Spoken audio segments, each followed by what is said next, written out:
अशा अनेक आणि अनेक निर्णय, शासनाचे निर्णय आहेत, अनेक हायकोर्टाचे निर्णय आणि सुप्रीम कोर्टाचे निर्णय आहेत. होय?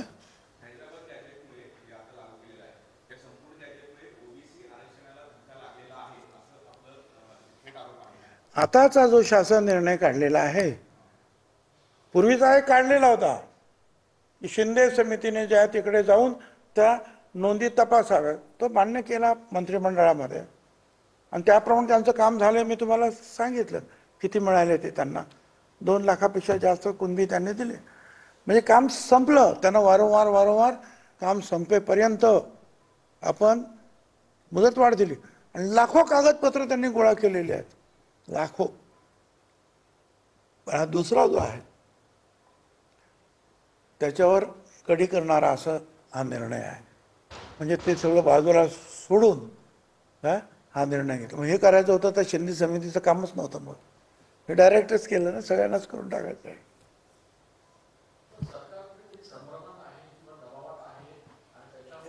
हे आता तुम्ही मला विचारू नका, मी तुम्हाला असं म्हटलेलं आहे इथे, त्यांना पाठवलेल्या पत्रात, माध्यमात आलेल्या बातम्या आणि तत्कालीन परिस्थितीत घाईघाईत एका समाजाच्या दबावाखाली मंत्रिमंडळासमोर न ठेवता, हरकती सूचना न मागवता इतर मागासवर्गीयांचा विरोध त्याच्याकडे दुर्लक्ष करून हा निर्णय, हे म्हटलेलं त्याला मी त्याच्यावर सही केलेली आहे.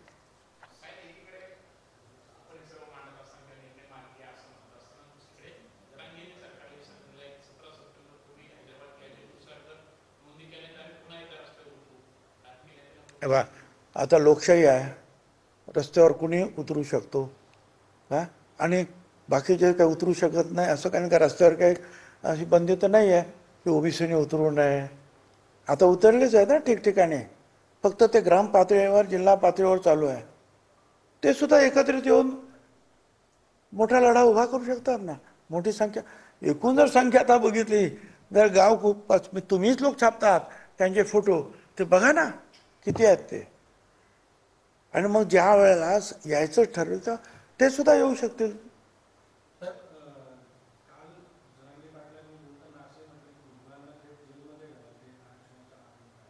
घ्या ना, माझं काय चुकलं असं आहे ना, त्या देशामध्ये लोकशाही आहे, या देशामध्ये जरांगेशाही अजून यायची आहे, ती अजिबात येणं शक्य नाही.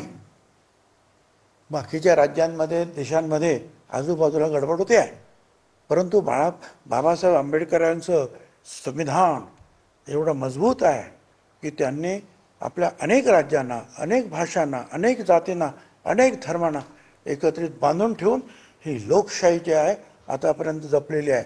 त्यामुळे जरांगीशाही येण्याची सुद्धा मात्र शक्यता नाही.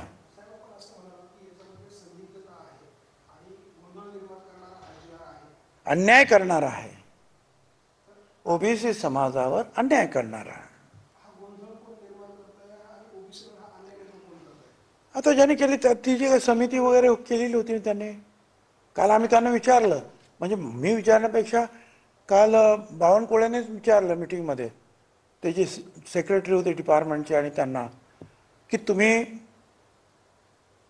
याच्याकडे फाईल आहे का तुमच्याकडे, हे जे काही काढलं, तुम्ही हे शब्द काढायचे घालायचे, तुम्ही लॉ ज्युडिशरीला म्हणजे विधी न्याय खात्याला विचारले होतं का, त्यांचं काय आहे का लेखी की चालेल म्हणून? नाही, काही नाही. अहो, एखादा असं काढायचं असेल तर 10 वेळेला त्या विधी न्याय खात्याकडे जातं आणि ते तपास, आणि मग सांगतं हे कायद्यात बसतंय, हे नाही बसत, हे शब्द असे आहेत, ते शब्द हे गेलेच नाही. एवढं महत्त्वाचं आहे. कालच्या मिटिंगमध्ये आम्हाला समोर आलं सगळं.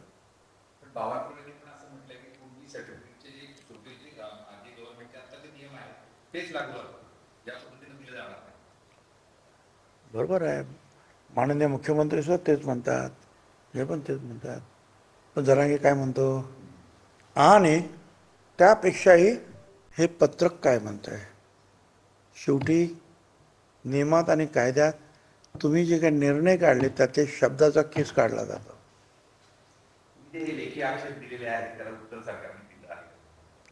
आता दिलेला परवाच्या दिवशीच दिलेला आहे, त्यामुळे एवढ्या लवकर कदाचित येणार नाही. त्यांना सुद्धा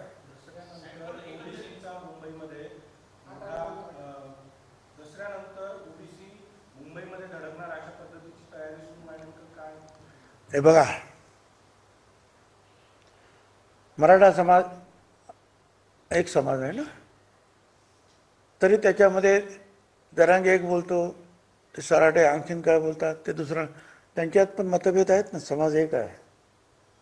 अरे आमच्यात तर 374 जाती आहे भाऊ, त्या पण मोठ्या मोठ्या जाती आहेत, अनेक संघटना आहेत, प्रत्येक संघटनेचे नेते सुद्धा आहेत. ते सगळीकडे घेत आहेत ना, कोण कुठे कोण कुठे कोण कुठे जे आहेत, हे जनजागरण करतायत, उठाव करतायत, तहसीलला जात आहेत, कलेक्टर ऑफिसला जात आहेत, आणि त्यांची सगळ्यांची मागणी आहे. माझ्याकडे सुद्धा त्यांचे फोन येत आहेत. तर म्हटलं जरा थांबा, आता आपण कोर्टात जातो आहोत, काय आमची थोडे दिवस तोपर्यंत जे आहेत, आपल्याला दसऱ्यानंतर आहे ना, वेळ आहे ना थोडासा अजून, बघूया ना तोपर्यंत काय काय होत आहे ते. राठोड समाज मोर्चा करणार आहे शहापूरमधून थेट राठोड समाजाचा रस्त्यावर उतरणार. आता असं आहे, त्याच्यामध्ये पण त्यांनी काल मुद्दा निर्माण केला. लक्ष्मण माने माझे आमदार आणि नेते, त्यांनी सुद्धा मुद्दा निर्माण केला की हैदराबाद गॅझेटमध्ये जर तुम्ही बघितलं तर आमचा बंजारा समाज हा ST मध्ये आहे, OBCत नाही, STत. मग फक्त कुणबी समाजासाठी तुम्ही गॅझेट मान्य करणार आणि बंजारा समाजासाठी काय नाही करणार? लॉजिकल आहे त्यांचा प्रश्न जो आहे हा योग्य प्रश्न आहे. एकदा एक डॉक्युमेंट तुम्ही एकाच समाजासाठी गृहीत धरलं, मग त्या डॉक्युमेंट असलेल्या दुसऱ्या समाजाचं जे काही म्हटलेलं असेल ते सुद्धा गृहीत धरा. त्यांचं म्हणणं आहे की आम्ही हैदराबादच्या त्या गॅझेटमध्ये आम्ही ST मध्ये आहोत, आदिवासीमध्ये आहोत, आता आमचं काय करणार? तुम्ही ते मान्य केलं ना, तिथली कुणबी इथे कुणबी केलात, मग तिथली ST इथे ST करा. ते आता माझ्या मते एक चूक केली ना तुम्ही, का मग अनेक गोष्टी बाहेर पडत जाणार आहेत.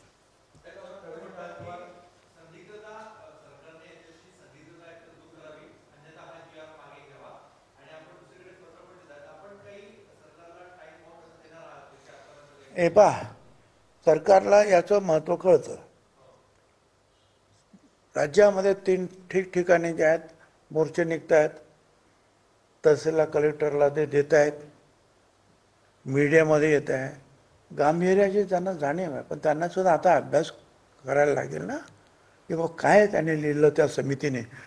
त्यावेळेला तो जो काही दबाव घाईने शब्द मी वापरला, जे काही तयार झालं हे काय केलं, आणि आता याच्यातले जे काही प्रश्न निर्माण होतात त्याचं उत्तर काय, शोधून उत्तर देतील ना.